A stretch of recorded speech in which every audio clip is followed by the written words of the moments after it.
औज़ुबिल्लाहिमिनश्शैतानिर्रजीम बिस्मिल्लाहिर्रहमानिर्रहीम। बाबुल इल्म law academy के प्लेटफॉर्म से एक मरतबा फिर मैं आप सबके रूबरू हूँ।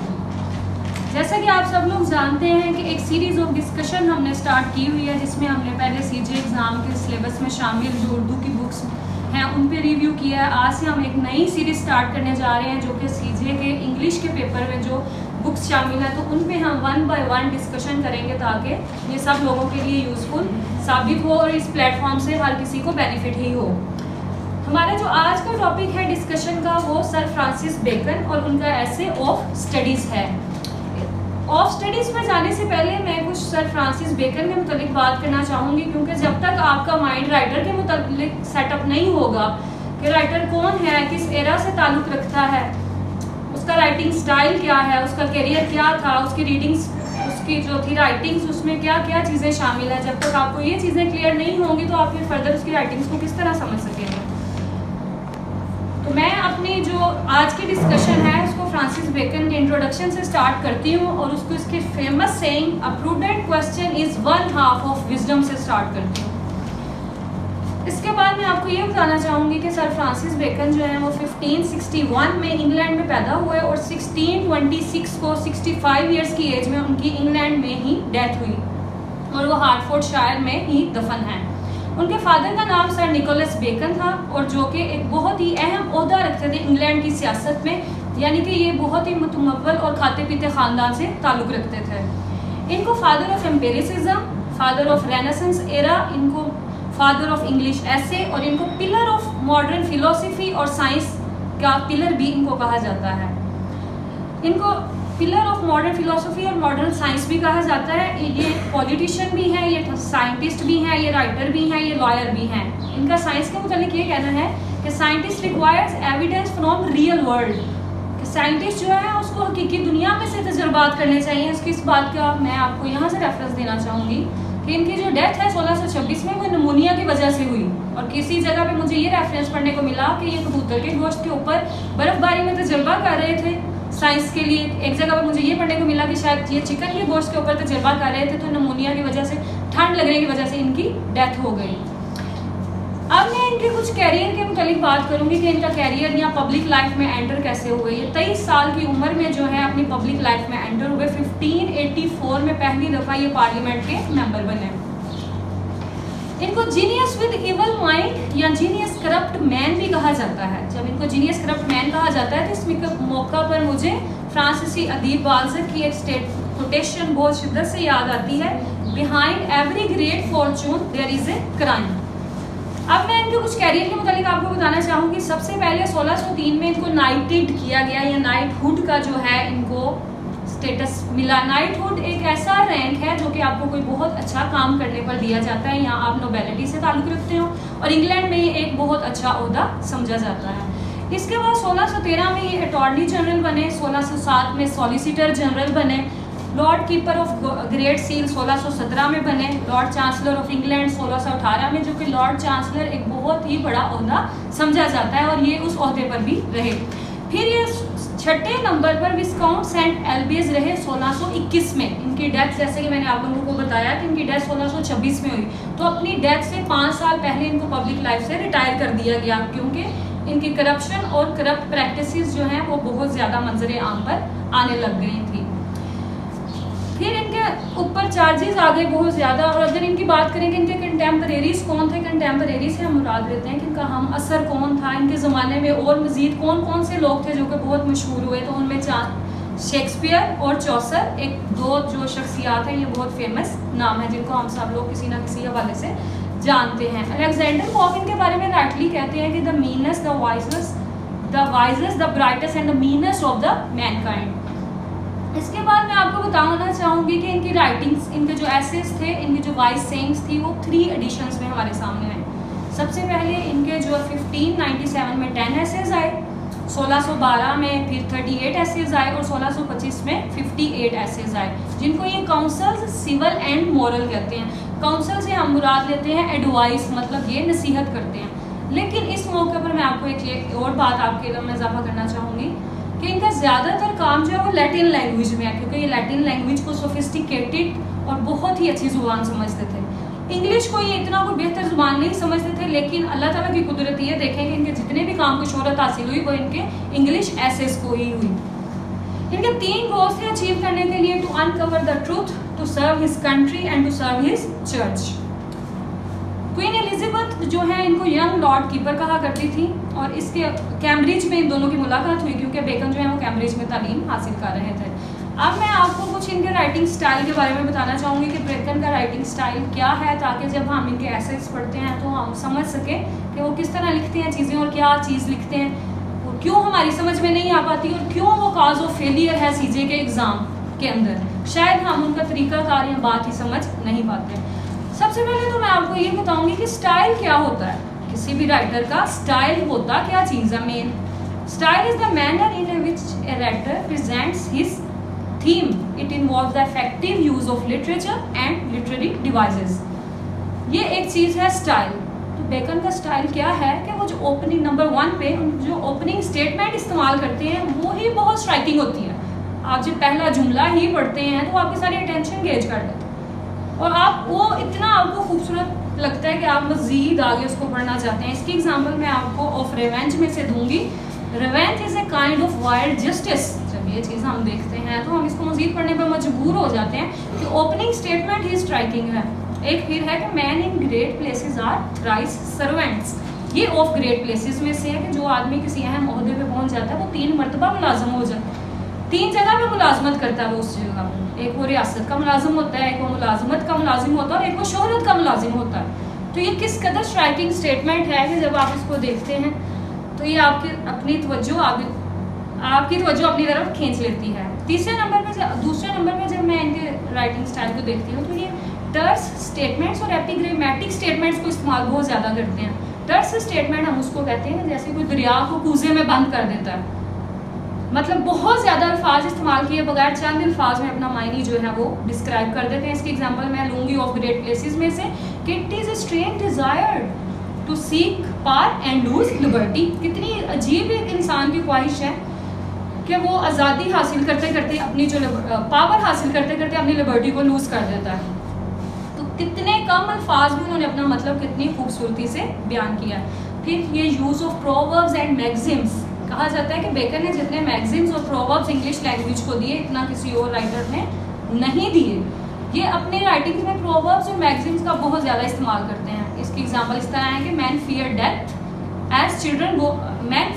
As children fear to go in the dark. ये उनके ऐसे ऑफ डेथ में से लिया गया कि एक आदमी मौत से इसी तरह डरता है जैसे कि कोई बच्चा अंधेरे में जाने से डरता है कि ना जाने वहाँ पे क्या होगा। किस कदर खूबसूरती से मतलब वो जो है अपने पॉइंट ऑफ व्यू को पेश करते हैं। फिर एक और उनका जो राइटिंग स्टाइल जो मेरे पढ़ने पे मुझे सामने नज़र आई चीज़ें कि वो जो है अपना वेरिड एक्सपीरियंस ऑफ लाइफ बताते हैं। वो एक नॉर्मल पर्सन की बात करते हैं। उनके एसेज हैं of studies, of truth, of revenge, of death, of great places, of friendship, of love. किसी को खोल के देख लें तो वो जनरल पब्लिक की बात ही है ना। आप ऑफ स्टडीज़ खोल के देख लें तो उसमें अगर स्टडीज़ की बात है तो क्या वो जनरल पब्लिक की बात नहीं? जो भी ऐसे उनका आप खोलें तो वो नॉर्मल बंदे, नॉर्मल ह्यूमन बीइंग के इर्द गिर्द ही रिवॉल्व कर रहा होता है। इसके बाद जब उनका लास्ट स्टाइल में लिखने का देखती हूँ तो उसमें वो ट्रिपल कंस्ट्रक्शन और paired with triple construction sentences use करते हैं। इसकी एग्जांपल इस तरह से है कि study is serve for delight, for ornament and for ability. अब स्टडी तो एक ही लफ्ज़ है लेकिन इसको एक्सप्लेन करने के लिए उन्होंने 3 मज़ीद जो ट्रिपल सेंस पे कंस्ट्रक्ट किया सेंटेंस को। मतलब इससे आप समझ सकते हैं वो एक ही चीज़ को इसी तरह एक जगह पे वो कहते हैं कि वाइफ्स आर यंग मैन्स मिस्ट्रेसेस। वो जो उसको भी 3 तरीके से वो बयान करते हैं कि वो फिर कंपेनियन होती हैं जब आप मिडिल एज में होते हैं और वो नर्स बन जाती है जब आप ओल्ड एज में चले जाते हैं। तो ये भी ट्रिपल कंस्ट्रक्शन सेंटेंस है। फिर एक जगह पे वो पैरेलल किस तरह से यूज़ करते हैं कि travel in the younger sort is a part of experience, in the Elder is a part, travel in the younger sort is a part of education and in the Elder is a part of experience. किस कदर खूबसूरती के साथ younger को भी और Elder को भी एक ही सेंटेंस में एज ए पैरेलल यूज़ किया इन्होंने। इसके बाद एक चीज़ रह जाती है कि इनका थीम अगर हम अब ये समझना चाहें कि थीम क्या चीज़ होती है तो थीम इज ए मैटर और content of A literary work. मतलब मेन पॉइंट ऑफ व्यू या वो क्या चीज़ प्रेजेंट करना चाहते हैं लोगों के सामने। फिर बेकन के जो ऐसे हैं रिवॉल्व करते हैं topics of human interest, love, revenge, truth इनके इर्द गिर्द।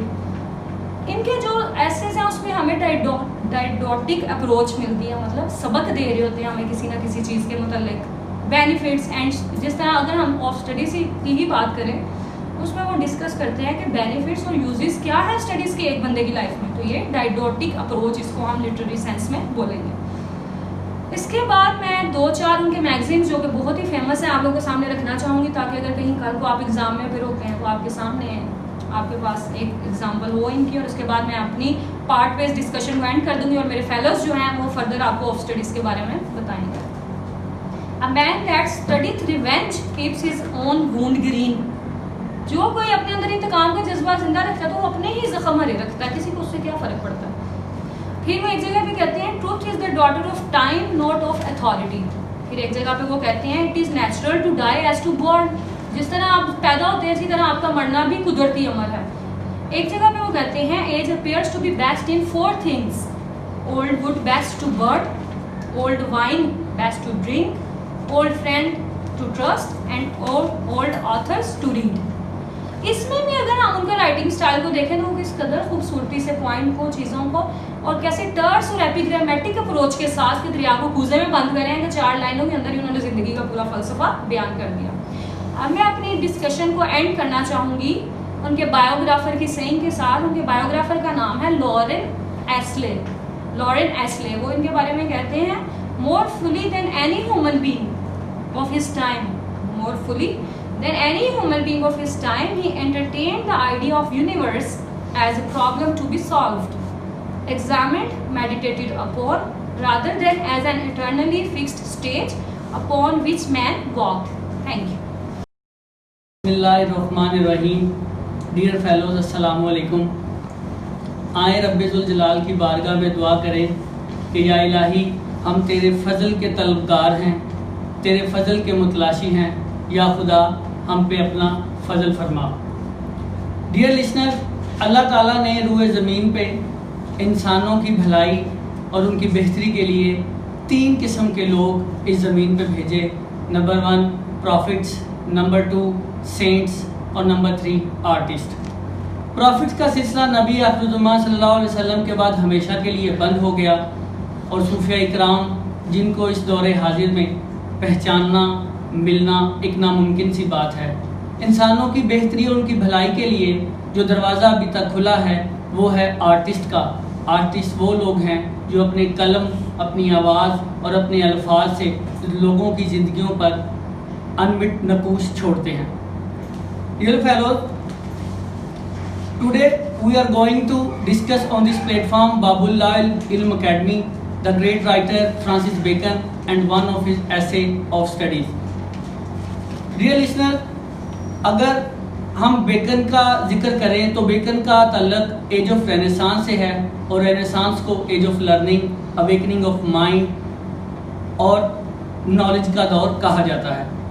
शेक्सपियर ने अपनी इब्तदाई तालीम कैम्ब्रिज से हासिल की और तालीम मुकम्मल करने के बाद he came into politics and there was a rise and fall in his political career. Dear listener, Francis Bacon की पर्सनैलिटी हमेशा से ही एक कंट्रोवर्शियल पर्सनैलिटी रही। उनके क्रिटिक्स उन्हें a man of doer personality कहते हैं। एक तरफ तो उन्हें वो मेंटली जायंट कंसीडर करते हैं और दूसरी तरफ उन्हें मॉरली करप्ट। उनके बारे में एक बड़ी मशहूर line, he had a great brain but not a great soul. Dear fellows, Francis Bacon के जो बायोग्राफर्स हैं वो उन्हें इस चीज़ की प्ली देते हैं कि he was man of his age and his all faults are the faults of age. Bacon के बारे में अलेक्जेंडर पोप की एक बड़ी मशहूर quotation that he was the wisest, brightest and meanest of the mankind. This quotation truly depicts the personality of Francis Bacon. The first part, wisest and brightest, means that Francis Bacon said about himself that I have taken all the knowledge to my province।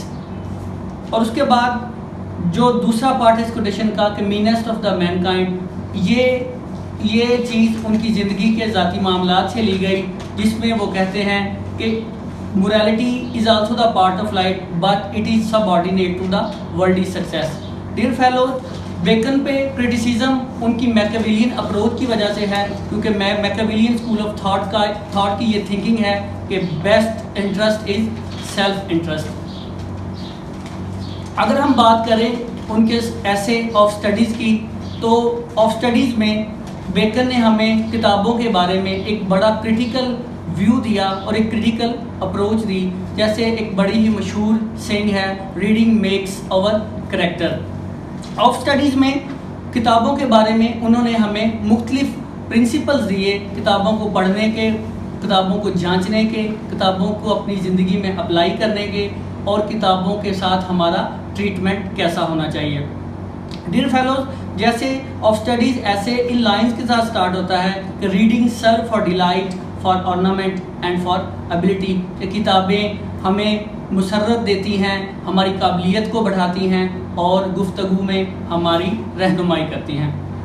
दूसरे number पर Francis Bacon ने किताबों को जज करने के बारे में बड़े ही खूबसूरत अंदाज में कहा कि some books are to be tasted, other to be swallowed and some few to be chewed and digested. यानी उनका कहना था कि हर किताब को थारोली हम नहीं पढ़ सकते, हर किताब को हम जहन नशीन नहीं कर सकते, और हर किताब को हम जहन नशीन करके उसके हवाले अपनी रोज़मर्रा ज़िंदगी में नहीं दे सकते। उसके बाद लोगों की मेंटल अप्रोच के बारे में फ्रांसिस बेकन ने कहा कि मुताले के बारे में डिफरेंट लोगों का डिफरेंट स्टाइल है। जैसे वो कहते हैं कि crafty man condemn studies, simple man admire and the wise man use them. उसके बाद फ्रांसिस बेकन ने रीडिंग के जो मेरिट्स हैं, जो उसके फ़वाइद हैं, जो पढ़ने वाले को मिलते हैं, उसके बारे में वो कहते हैं कि reading makes a full man, conference a ready man and writing an exact man. उसके बाद ऑफ स्टडीज़ में फ्रांसिस बेकन ने अपने रीडर्स को ये बात कन्वे करने की कोशिश की